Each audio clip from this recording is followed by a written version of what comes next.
محمد سليمان بصرف المسيات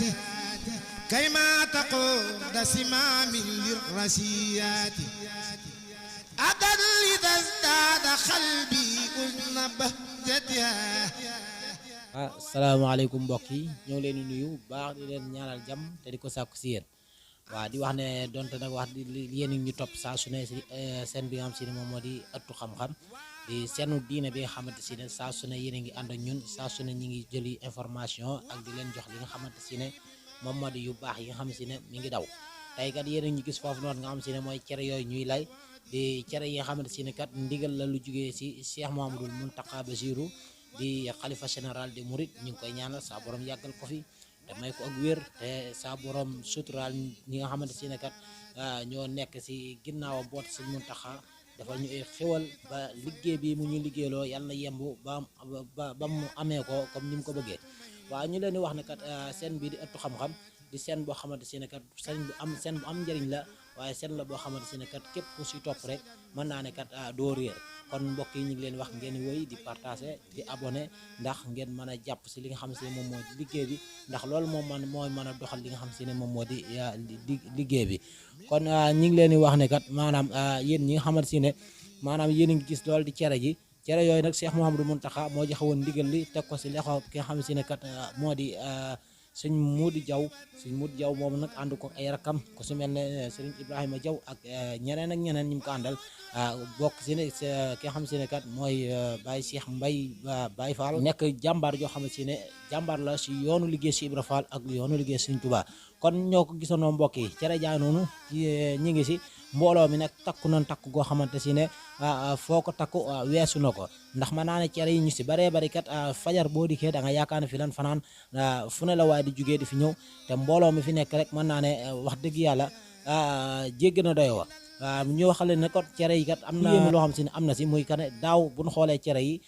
li ñu wax ne moom la doonoon daaw toll ci juróom fukki bërëga ak juróom ren nag ñu gis ko mu nekk si li nga xam si ne moom moo di juróom-ñaar fukki bërëga yooyu nag ren ma ne mbooloo mi fi dégg rek لا يقاربها عين ولا درن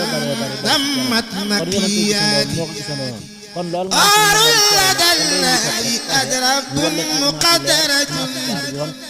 تعطى القبابل من البؤساس سليمات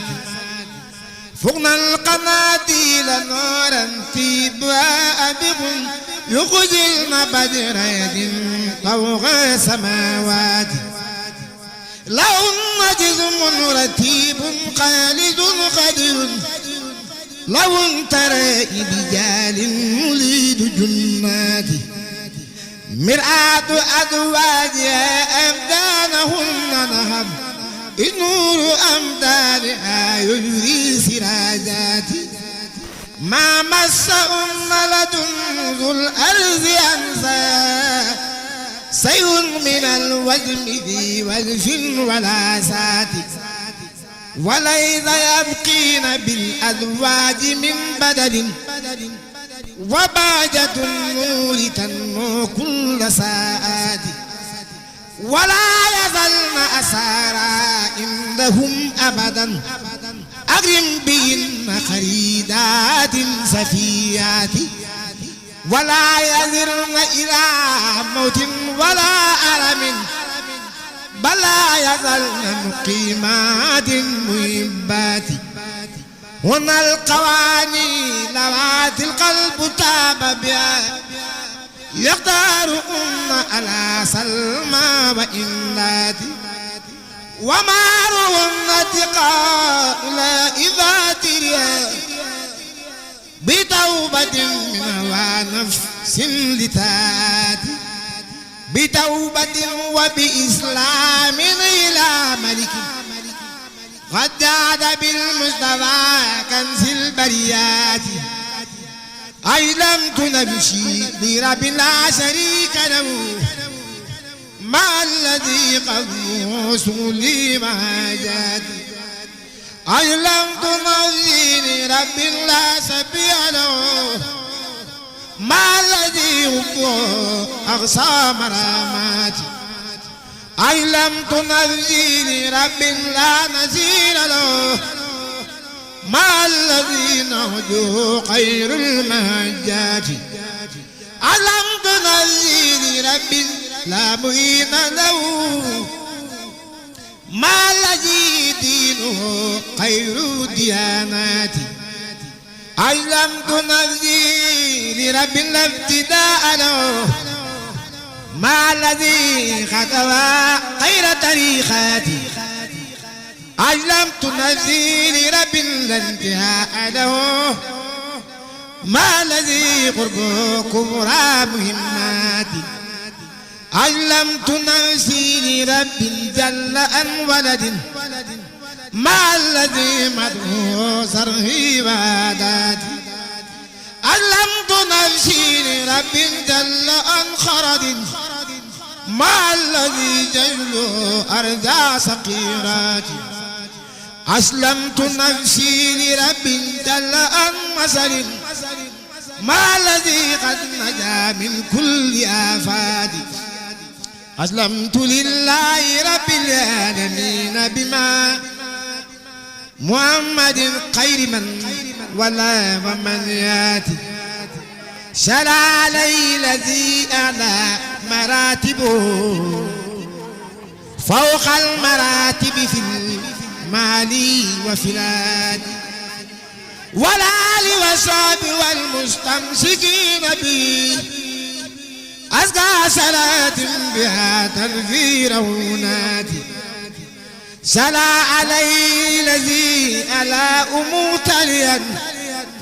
فوق الذين اهتووا أهل المقامات والآل والشعب والقاضين سنته أزكى صلاة بها أوي الفتوات صلى علي الذي ألا نبوته أتستجارت به أهل النبوات والآل والصحب والمسترشدين به أزكى صلاة بها أوي سادات شرع عليه الذي أتى موجزة أقصد جميع سير درا والكناد والآل والصحب والمستنجدين به أزكى صلاة بها أوي كراماتي شرع عليه الذي أبدى تقدمه على مدى ترا وسماوات والآل والصحب والمستنقصين به أزكى صلاة بها أهوي كيولات زل عليه صلاة أستقيم بها من قصه بتدلي في الملاقات والآل والصحب والمغين سنته ما سلام بلا انتهاء خيات ساق المدير الذي قد استدرت به من زر نفسي وسيطان واد ومن مكايد أدائي ومن ثمني ومن كلام وعين كل أوقات ومن تغير أوالي لغير هدى ومن دمير دايا والخطيات محمد فكري ومفراتي ونور قلبي وأملائي وراتي ورجائي في دارين يدني عند اعتدار وخبري والخيامات وهو الجميع الذي القبار يقبلني بجاي كل إذان وزالات